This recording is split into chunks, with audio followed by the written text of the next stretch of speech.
আসসালামু আলাইকুম প্রিয় ভাই বোনেরা, আপনারা সবাই ভালো আছেন? আলহামদুলিল্লাহ, আমিও ভালো আছি।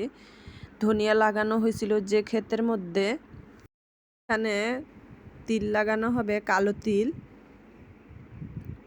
গেছে বর্ষ লাল তিল লাগানো হয়েছিল। লাল তিলের থেকে কালো তিলের চাহিদা বেশি। ক্ষেত সুন্দর করে চাষ দিয়ে দিতেছিল। এই যে এটা আগের দিনের ভিডিও ছিল। ক্ষেত বানানো হয়ে গেছে এখন, মানে ক্ষেতের মধ্যে যে ঘাস ছিল এগুলো টেনে টেনে ক্ষেতটা আর একটু পরিষ্কার করে দিছে। বিকালে পরিষ্কার করে দিছে। আজকে সকালবেলা চলে গেছি এই ঘাসগুলো আনতে মাঠে, যে দেখি কোনো মানুষ নাই। তারপর দেখি দুইজন মানুষের কথা শোনা যাইতেছে। তারা হেঁটে হেঁটে যাচ্ছিল, তাদের কাজ আছে। তারা যাবে বিলের ওই পার, যে জমি এনে আছে ওখানে ধনিয়া সরিষা লাগানো হয়, ওখানে যাবে। বিল পার হয়ে ধান খেতে, এই ধান ক্ষেতগুলো পার হয়ে এই যে দূরে মানুষগুলো দেখা যাইতেছে। কুয়াশার জন্য ভালো মতো দেখা যাইতেছে না। এগুলো দেখতে কিন্তু মাশাআল্লাহ কি সুন্দর। কিছুদিন মনে হয় এক সপ্তাহ আগেও দেখছি, যখন আমরা দুনিয়া তুলি তখন এই থোরগুলো ছিল না, কিন্তু এখন মাশাআল্লাহ দেখি যে বড় হয়ে গেছে। এগুলো না আহন বলে এগুলোকে, এগুলো দিয়ে পায়ের জাউ রান্না করে খাওয়া যায়। পেঁপে নিয়ে আসছিল, ননাস আসছে।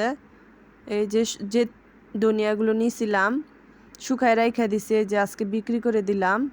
আমার ভাসুররাও বিক্রি করে দিছে, মানে সবাই একসাথে বিক্রি করে দিছি। একজন পাইকারি নিয়ে গেছে, এই যে টাকা গুনে দিচ্ছিল।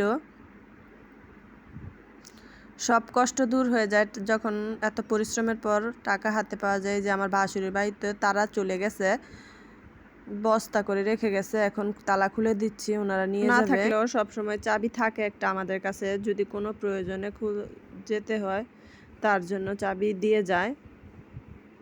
তারপর তালা খুলে দিছি, একে একে সবগুলো বস্তা নিয়ে গেছে। বস্তা নিয়ে গাড়ি নিয়ে আসছিল, সকাল সকালে আইসা পড়ছে।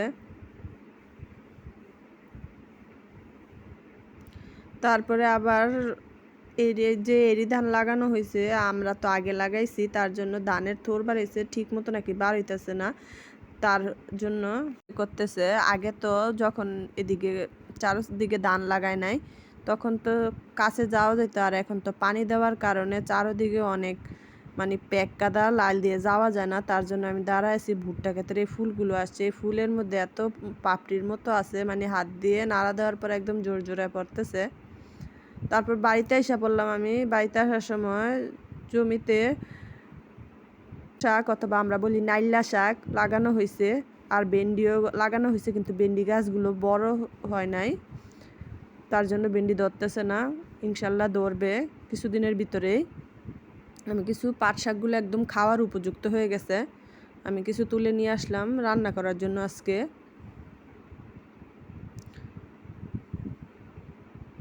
মাশাআল্লাহ দেখতে কিন্তু একদম সুন্দর। আর কিছুদিনের ভিতরে কিন্তু এই শাকগুলো নষ্ট হয়ে যাবে, তাড়াতাড়ি বিক্রি করে দিতে হবে। এনে বেছে নিচ্ছি, রান্না বসানোর আগে সব কিছু রেডি করে নিতেছি। আর লাউটা কিন্তু মাশাআল্লাহ একদম কি করা সুন্দর। সত্যি গাছ থেকে যে কোনো জিনিসই নিজের হাতে পেরে খাওয়ার মজাই আলাদা, অথবা নিজে লাগানোর মজাই আলাদা। এটার মতো শান্তি মনে পৃথিবীতে আর কিছু নাই। মাশাআল্লাহ লাউটা একদম কচি ছিল। তারপর সব কিছু কেটে ধুয়ে রেডি করে নিছি। তারপর সন্ধ্যা হয়ে গেছে, রান্না বাড়ার ভিডিও আর করা হয় নাই। এই যে ইফতারি নিয়ে বসে আছে। আর বেআইন বাড়ি থেকে উকিল বেআইন দিয়ে গেছে কিছু ফল টল। তারপর বাঙ্গি কেউ খায় না ঘরের মধ্যে, তার জন্য আমি বাঙ্গি দিয়ে শরবত বানিয়ে নিলাম। কেউই খায় নাই, শরবতটা আমারই খাইতে হয়েছে। আনারস খাওয়া হয় না, তার জন্য আনারসের শরবত করছিলাম, ওইটাও মাশাআল্লাহ ভালোই হয়েছিল, আমার কাছে তো ভালোই লাগে। আজকে এই পর্যন্ত। আল্লাহ হাফেজ। ভিডিওটা ভালো লেগে থাকলে আমার চ্যানেলটাকে সাবস্ক্রাইব করে দিয়ে আমার পাশেই থাকবেন।